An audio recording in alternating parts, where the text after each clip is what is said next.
శ్రీమతే రామానుజాయ నమః. అస్మద్గురుభ్యో నమః.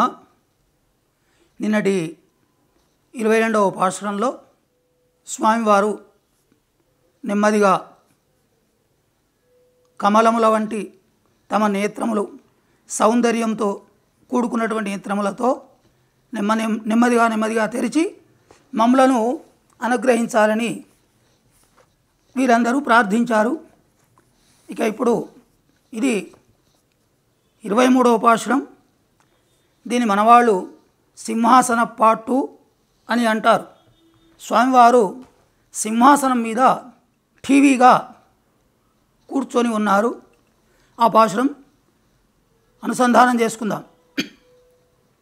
మారిమలై ముడంజిల్ మన్నిక్కిడందురంగుం శీర్యశింగం అడివిత్తొత్తి విడిత్తు వేరుమైరు బొంగ వెప్పాడుం పేరుందుదరి మూరిని బిరెందు మురంగి పురప్పట్టు పోదరుమా పోలే నీ పూవై పూవಣ್ణ ఉల్కోయిల్ నిన్నింగనే పోందరుళి కోపుడియ శీర్య సింగాసనత్తిరందు యాం వంద కార్యం ఆరాయిరందు అరుళే లోరెంబావాయ్.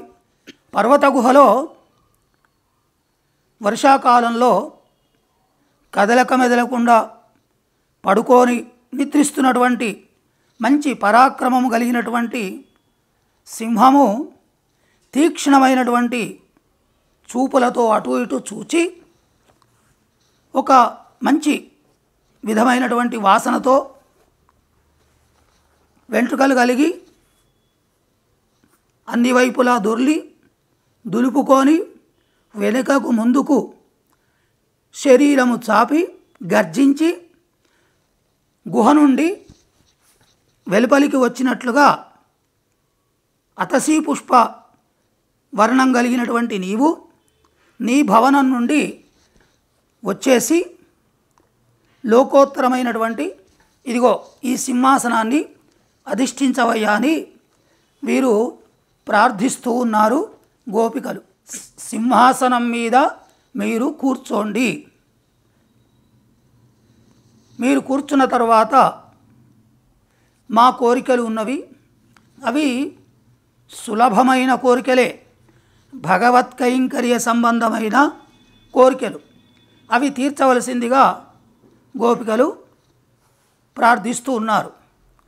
అయితే వర్షాకాలంలో యోగులు కవులు వీరు నిశ్చింతగా అనుకూలమైనటువంటి వాతావరణంలో యోగులేమో తపస్సు చేసుకుంటూ ఉంటారు, కవులేమో కవిత్వం రాస్తూ ఉంటారు, రాజులు కూడా ఒకచోటకు తమ రాజ్యంలోనే ఉంటారు. ఇక యతులేమో చాతుర్మాస్య దీక్షలు తీసుకుంటారు. మరి పరమాత్మ వైకుంఠంలో యోగ నిద్రలో ఉంటాడట. సింహాలేమో గుహల్లో విహరిస్తుంటాయి. శ్రీరాముడు వాలిని సంహరించిన తరువాత సుగ్రీవుడికి రాజ్యాభిషేకం చేసి ఇప్పుడు రావణుని యొక్క లంకకు వెళ్ళడానికి సీతను వెతకడానికి తగిన సమయం కాదని వర్షాకాలం ముగిసే వరకు సీతావియోగంతో ఆ మాల్య పర్వత గుహలో నివసించాడట. ఆ విధంగా గుహలో ఆయన ఉన్నాడు. ఎట్లా ఉంటుంది? మేఘాల వల్ల నీరు నిండి వర్షాలు, పంటలు, పాడి పంటలతో సుభిక్షంగా ఉంటుంది. ఇక్కడ సింహము అన్నారు. మనకు అవతారాలలో శ్రేష్టమైంది నృసింహావతారం. మరి ఆయన నృసింహావతారంలో తన భగవద్భక్తుడైనటువంటి ప్రహ్లాదుణ్ణి రక్షించడానికి నృసింహావతారంలో హిరణ్యకశిపుని సంహరించాడు. అందుకని నృసింహావతారము చాలా అది పరిపూర్ణమైన అవతారం కాకపోయినా కూడా అదొక అద్భుతమైనటువంటి అవతారం. సింహము హింసించేది సింహం, సింహం తిరగవేస్తే హింసించడం.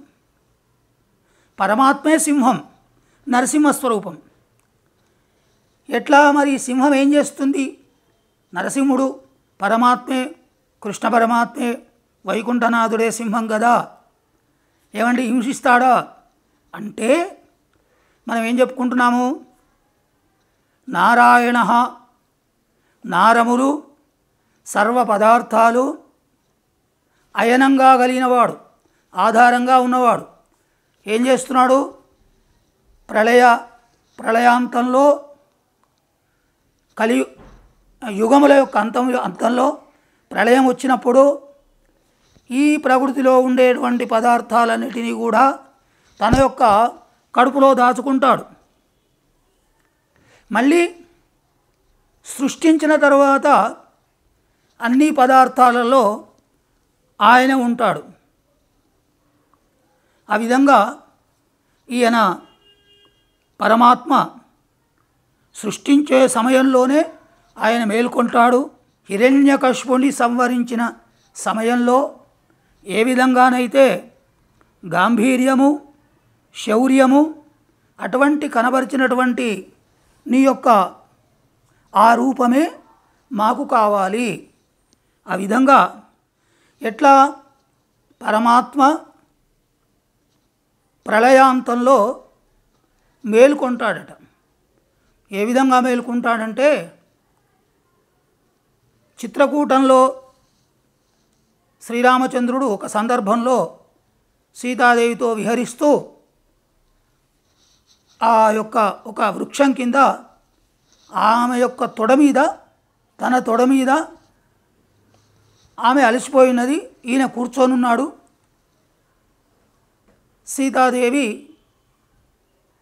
సీతాదేవి యొక్క ఒడిలోనే శ్రీరామచంద్రుడు సేద తీరుతున్నాడు, పడుకున్నాడు. పడుకుంటే ఇంద్రుని యొక్క కుమారుడైనటువంటి కాకాసురుడు అనేవాడు, వాని పేరు జయంతుడు, వాడొచ్చి ఈ సీత యొక్క వక్షస్థలాన్ని మొత్తము కూడా తన యొక్క ఆ నోటితోని కొరుకుతూ ఉన్నాడు. కానీ ఈమె ఆయన ఎక్కడ కదిలితే ఆయనకు నిద్రాభంగం అవుతుందో అని ఆ బాధను అమ్మవారు తట్టుకున్నదట. ఎప్పుడైతే ఈ వక్షస్థలం నుంచి రక్తబిందువులు పడగానే వెంటనే ఆయన దిగ్గున మేల్కొన్నాడట.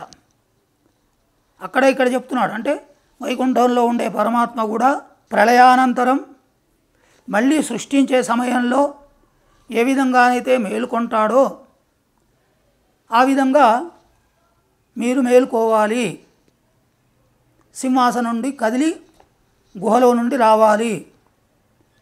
అక్కడ ఏం చేశాడు మరి? ఆ కాకాసురుడు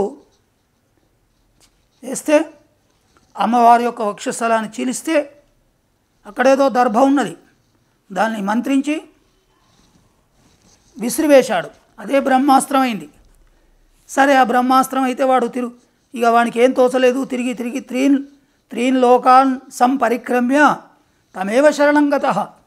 3 లోకాలు తిరిగి అన్ని లోకాలు తిరిగి మళ్ళీ రామచంద్రుడు స్వామి యొక్క ఆయన యొక్క పాదాల దగ్గర పడ్డాడు. అయితే కాకాసురుణ్ణి రక్షించాడు. అంటే ఒక దక్షిణ కన్నును తీసివేసుకొని. ఎందుకు రక్షించాడు? అమ్మవారు ఆయనతో ఉన్నది కాబట్టి వానికి ప్రాణహాని జరగలేదు. సరే, వాడు వెళ్ళిపోయాడు. అమ్మవారు దగ్గర ఉండడం వల్ల కాకాసురుడు రక్షించబడ్డాడు, విభీషణుడు రక్షించబడ్డాడు. అమ్మవారి పురుషకారం లేదు కాబట్టి రావణుడు నశించాడు. అందుకని ఈ విధంగా నీవు ఒకసారి సింహాసనం మీద అధిష్ఠించవయ్యా, గుహలో నుంచి వచ్చి ఈ సింహాసనం మీద సింహంలాగా మీరు అధిష్ఠిస్తే మేము మిమ్మల్ని చేరుకుంటాము అని గోపికలు పరమాత్మను అత్యంత ప్రీతికరంగా ప్రార్థిస్తున్నారు. రేపటి పాశురం 24వది మంగళాశాసన పాశురం. మంగళాశాసన పాట్టు అంటారు. అంటే పరమాత్మకు మంగళాశాసనం, మంగళం కలగాలని ప్రార్థించడం. ఈ పాశురాన్ని రేపటి కార్యక్రమంలో మనం అనుసంధానం చేసుకుందాం. రేపు 24వ పాశురం. స్వస్తి. జై శ్రీమన్నారాయణ.